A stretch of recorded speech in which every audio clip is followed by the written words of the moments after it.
அனுபவிக்க போகிறோம். இந்த தலைமை சபைக்கு, தலைமை சபையில ஊழியர் செய்கிற பிள்ளைகளுக்கும், இந்த சபை மக்களுக்கு கர்த்தர் தந்த வாக்குத்தத்தத்தை ஒருவர் வாசிக்கலாம். சங்கீதங்களின் புத்தகம் 18ஆம் சங்கீதம் 35ஆம் வசனத்தை ஒருவர் சத்தமா வாசிக்கலாம்.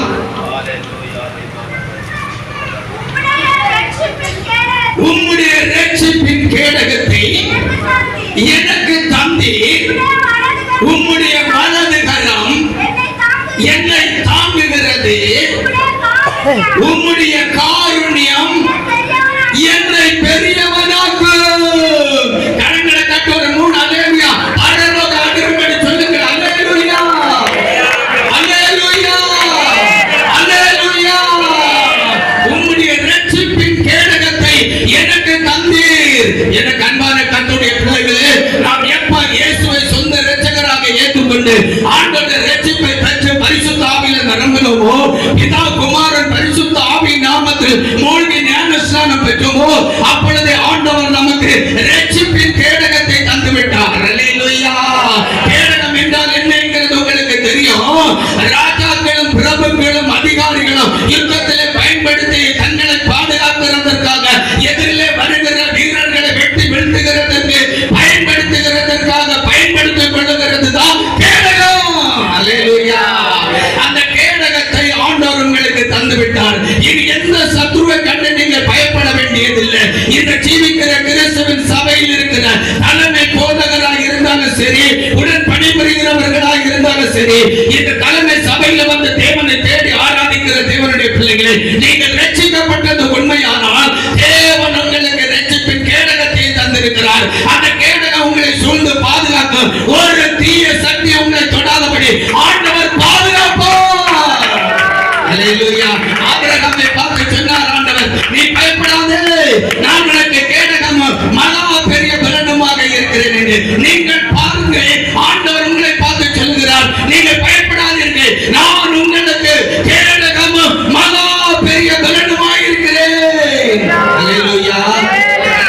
சொல்லுங்க. அல்லேலூயா. சொல்லுங்க.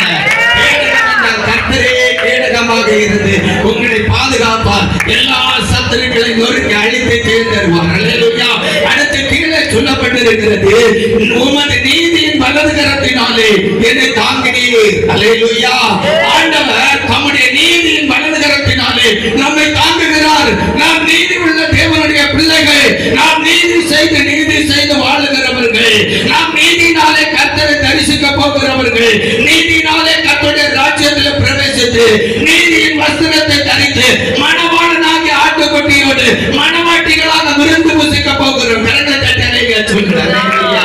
அதற்காக நீதியின் பிள்ளைகளாக, நீதியின் விருட்சங்களாக இந்த சபையிலே கர்த்தர் உங்களை நட்டு வைத்திருக்கிறார், ஏற்படுத்தி இருக்கிறார். ஆகிய தேவனுடைய பிள்ளைகளே, நீங்க சரியா இந்த ஆண்டில தேவனுடைய நீதியை நிறைவேற்றி வாழுங்க. நீதியை நிறைவேற்றுகிற நீங்கள் இந்த ஆண்டில இயேசுவை முகமுகமாக தரிசிப்பீர்கள். அல்லேலூயா. சொல்லுங்க.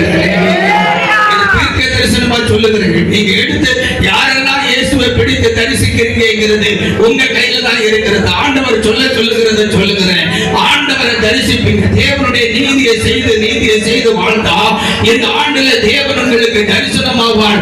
உங்களை கொண்டு செய்ய போகிற காரியத்தை தெரியப்படுத்துவார். இந்த சபையை கொண்டு செய்ய போகிற காரியத்தை தெரியப்படுத்துவார். தலைமை போதகரை கொண்டு செய்ய போகிற காரியத்தை தெரியப்படுத்துவார்.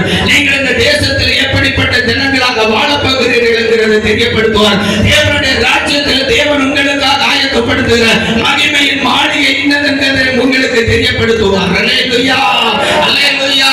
நம்ம தேவனுடைய பிள்ளைகளே, வெறுமனே ஏதோ நான் இந்த வாக்குத்தத்த ஆசீர்வாத கூட்டத்தில் கலந்து கொண்டு ஒரு ஆசீர்வாத வாக்குத்தத்தத்தை தலைமை போதகரிடத்திலிருந்து பெற்று செல்ல வந்தேன் என்று சொல்லி வெறுமனே கடமைக்காக ஒரு வாக்குத்தத்தத்தை பெற்றுக் கொள்ளுகிறதற்காக நீங்கள் வரவில்லை. நீங்கள் தேவனுடைய நீதியை நிறைவேற்றி தேவனுடைய தரிசனங்களை பெற்று தேவன் உங்களை கொண்டு என்ன செய்ய போகிறாரோ அதை இந்த தலைமை சபை போதகரோடும் இந்த தலைமை சபையோடு இணைந்து நீங்கள் செயல்படுகிறதற்காக வந்திருக்கிற கூட்டம். அல்லேலூயா. இது உண்மைதான் சொல்றோம். சொல்லுங்க. அல்லேலூயா. உங்களை ஆண்டவர் ஆசீர்வதிப்பார். தேவன் உங்களுக்கு தரிசனம் தருவார். தேவன்